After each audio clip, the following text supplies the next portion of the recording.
बिस्मिल्लाहिर्रहमानिर्रहीम। Pin point TV के साथ मैं हूं नवीद अमान खान।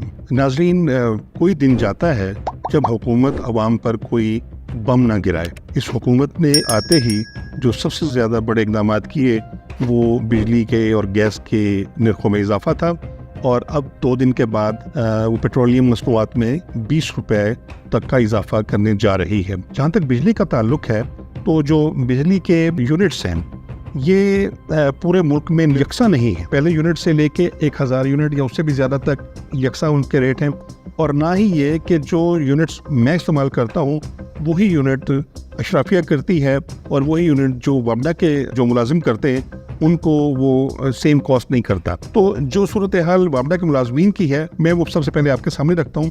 उसके बाद हम बात करते हैं उस प्रिविलेज तबके की जो अशराफिया कहलाती है। वो एलीट क्लास है जो तमाम जो बिलों से वो आज़ाद है। वामडा के ग्रेड 1 से लेकर 4 तक के मुलाजमीन को 100 यूनिट्स तक की छूट हासिल है, यानी वो उनके बिल अदा नहीं करते।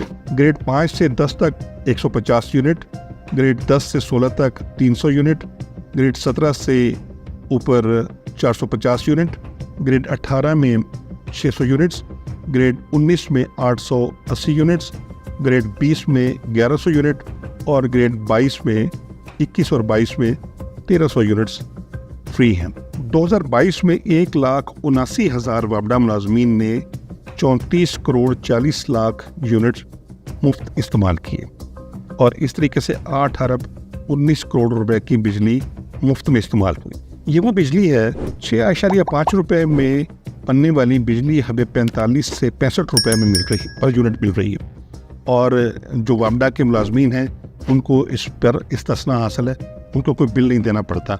और मैंने यहाँ तक भी देखा है कि जो वामडा के मुलाजमीन हैं वो इतने शफ़ाक होते हैं कि वो घरों में उनके एसी चल रहे होते हैं, और वो उनके कमरों में अगर कोई नहीं भी है तो एसी चल रहे हैं, और सर्दियों में हीटर चल रहे हैं, और यहाँ तक कि उनके घरों में खाने भी बिजली के हीटर के ऊपर बनते हैं। और उन्होंने घरों में जो तनूर लगाए हुए रोटियाँ पकाने के लिए वहाँ पर भी वो बिजली को इस्तेमाल करते हैं। तो जब उनसे बिल नहीं लिया जाएगा तो फिर वो शफ़ाकियत पर ही उतरेंगे। फिर उन्हें जब किसी का खौफ नहीं होगा तो उनके अंदर रहम नहीं पैदा होगा, और वो उसका खमियाजा एक आम आदमी भुगतेगा।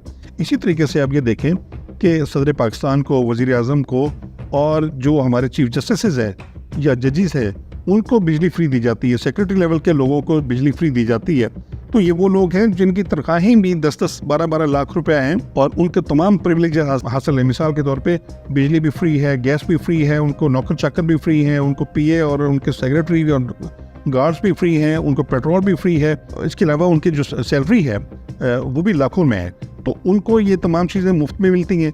जबकि वो तमाम वो लोग जिनकी आमदनी इंतहाई महदूद है उनको ये 65 रुपये पर यूनिट के हिसाब से अदा करना पड़ता है, जो उनकी हिम्मत और पहुंच से बहुत ज़्यादा है।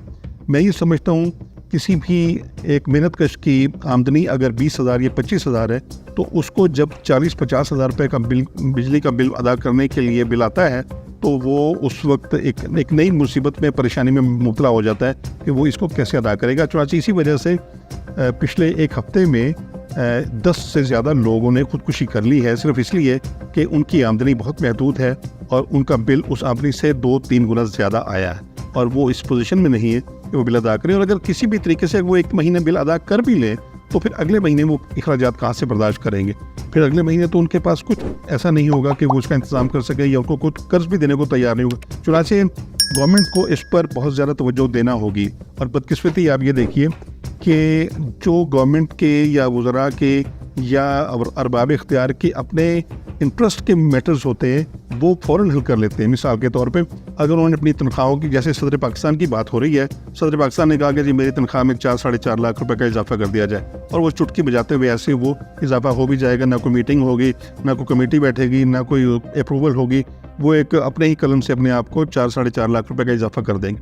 लेकिन जब गरीब के यूनिट्स की बात होती है तो ये गवर्नमेंट पिछले 4 दिन से मीटिंग्स कर रही है, और वो फिर कभी IMF से पूछते हैं और कभी आपस में मीटिंग्स करते हैं और कभी कमेटियाँ बिठाते हैं, लेकिन वो 1 यूनिट का रिलीफ भी आवाम को देने में कामयाब नहीं हुए। क्योंकि जब आवाम की बात आती है तो फिर वो मीटिंग्स करते हैं, तो फिर वो उस कंसेंसस पे आते ही नहीं है, और क्योंकि उन्हें पता है कि इस तबके को हमने रिलीफ देना ही नहीं है। तो जिस तबके ने हमें रिलीफ देना है उस तबके की अपनी ज़िंदगी में तो रिलीफ ही रिलीफ है, इसलिए उन्हें इस बात का एहसास नहीं है। अगर उन्हें बिजली के बगैर, एयर कंडीशंस के बगैर और बिलों के साथ ज़िंदगी गुजारना पड़े तो उन्हें एहसास हो कि ज़िंदगी कितनी कठिन है। और मैं नहीं समझता कि इस मुल्क के हालात उस वक्त तक बेहतर होंगे जब तक ये तबका ये तमाम अखराजात बर्दाश्त नहीं करता, तमाम टैक्सेस अदा नहीं करता, बिजली गैस के बिल अदा नहीं करता और पेट्रोल अपनी जेब से नहीं डलवाता।